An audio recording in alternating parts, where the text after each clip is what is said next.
Okay, here we are for part 2 of turn 1 of the Allies at Holland 44. And we're now moved down to Nijmegen where the 82nd landed. And as you can see, they're on their LZs. And so the first thing we've got to do, because we're going to run through the turn again, basically movement and combat for them, is to check their landing losses. So if we look on the air landing table, we'll start here with this unit. We'll roll, see how he does. And he got a 6, which is unfortunate because that means he takes a step loss and gets eliminated right off the bat.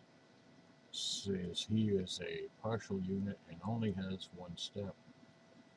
So he is eliminated and goes to the dead box. So moving over to the second pile, we'll try to hopefully have a little better luck with him, and we got a 1. So on the air landing table, that's no casualties. So we'll get rid of this marker, and all 3 of them land without any trouble. Moving over to this group of units, we'll see if we have a little better luck. And yes, another 1, so good. They land with no losses. And then the third and final unit, let's hope our luck continues. And wow, 3 1s in a row. This computer must be rigged. They land with no losses.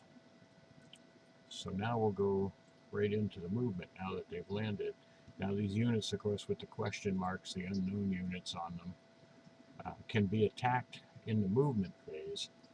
And because this is all about getting the bridges as quickly as it can, especially this one, which is the candy stripe mark on it, can't be blown on the first turn, but it can be blown on the second turn. So you've got to try and rush these bridges. You can't really wait, and you do have the advantage of being able to conduct combat against these guys by moving over to them and onto them. So we'll take the 2 4 5 3s and move on to this guy and attack him. The other unit we're going to send over to do a little recon and see if he can capture some of the bridges on the fly as well. So we'll move him first, actually. We'll go 1, 2, and now the Germans will try and blow the bridge.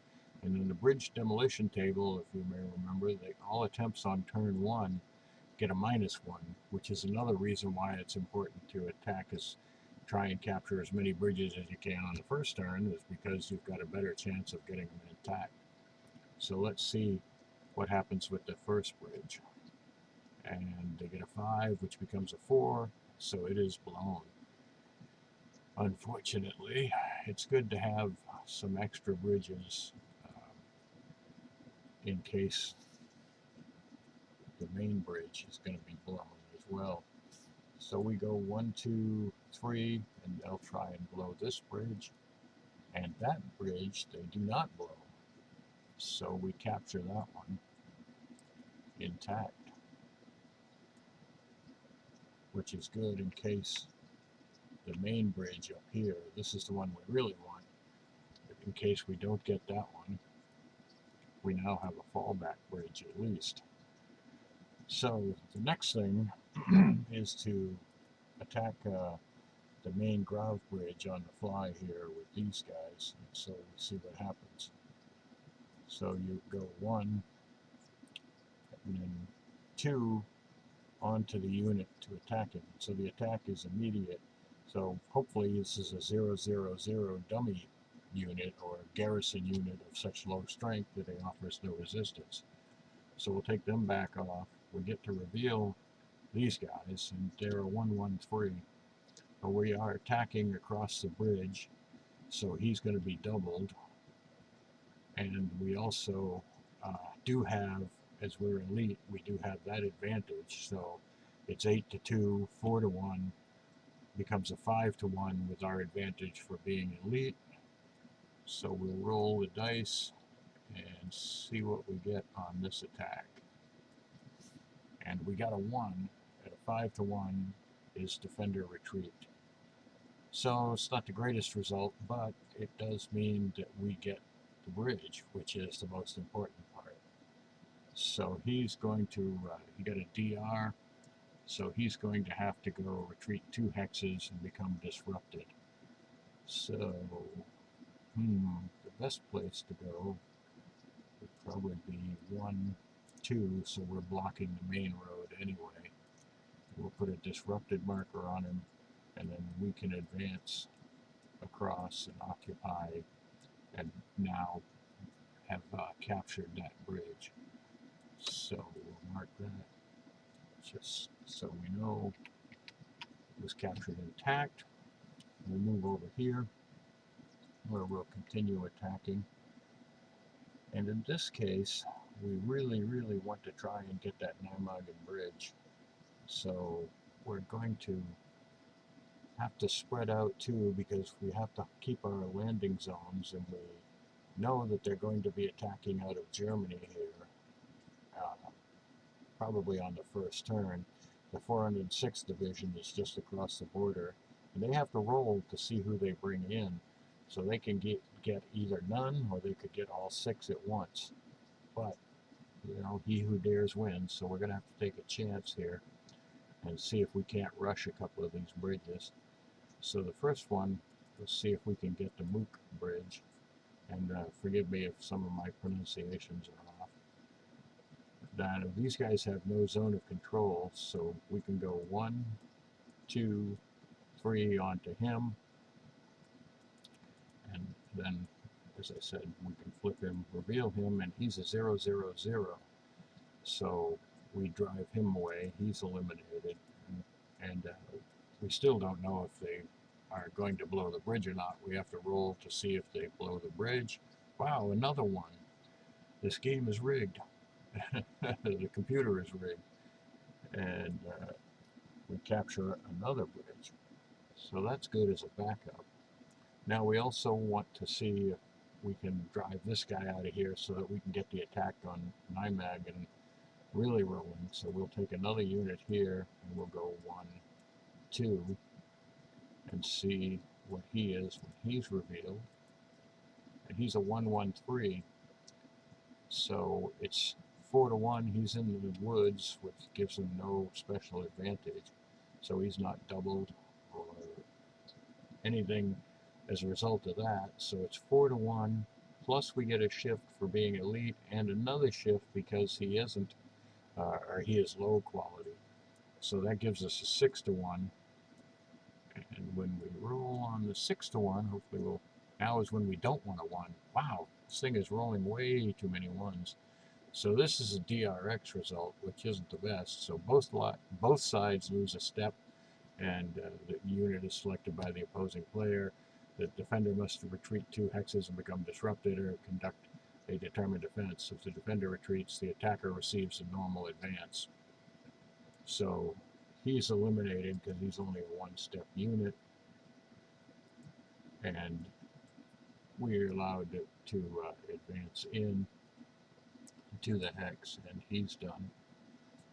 So now the next thing we want to do is move our supply marker into Grosbeak, and then we want to get at least 2 units here. So I think what we're going to do is take these 2 guys. They're going to go 1, 2, and attack this guy in the movement phase. So we'll reveal, okay, so he's a 1, 1, 3. He's in the city, he's an infantry unit, so he is doubled. So that's going to be 8 to 2, 4 to 1. But again, he is low quality and we are elite, so it becomes a 6 to 1. So now is when we need to roll something besides a 1 would be nice. So 6 to 1, we got a 3, DMR. So he is a mandatory retreat, must retreat 2 or 3 hexes, his choice, and is marked in full retreat. No determined defense is possible. The attacker receives a bonus advance and may conduct breakthrough combat, which is great for us. So what that means is he's got to go back 2. So he's going to go 1, 2, I think, to hold the other side of the river. The bad part about that was that we took no, we did not. That was 6-1, a 3 DMR. We did not take a step loss. So that's good. So that means we get to advance one more, and in breakthrough assault, we get to attack this 243 unit on the bridge. Now this is going to be a risky attack, but we really need to get a hold of this bridge. So we're going to attack 8-4. He's doubled because he's in the city, so it's 8-8.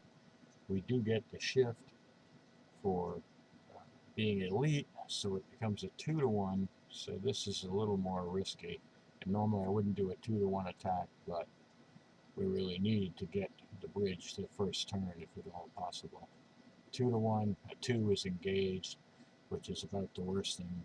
Well, it's not the worst thing, but it is one of the bad things that could happen. Both sides lose a step, and he is a 2-step unit, so we can't advance in and take the bridge. And he is, however, engaged, which doesn't really do us a whole lot of good, but it does reduce him a step.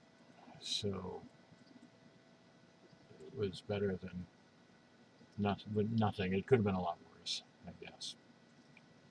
So moving right along. Okay, moving right along, we'll take and spread these 2 units out so that we can try and hold our landing fields depending upon what the 406th Division does.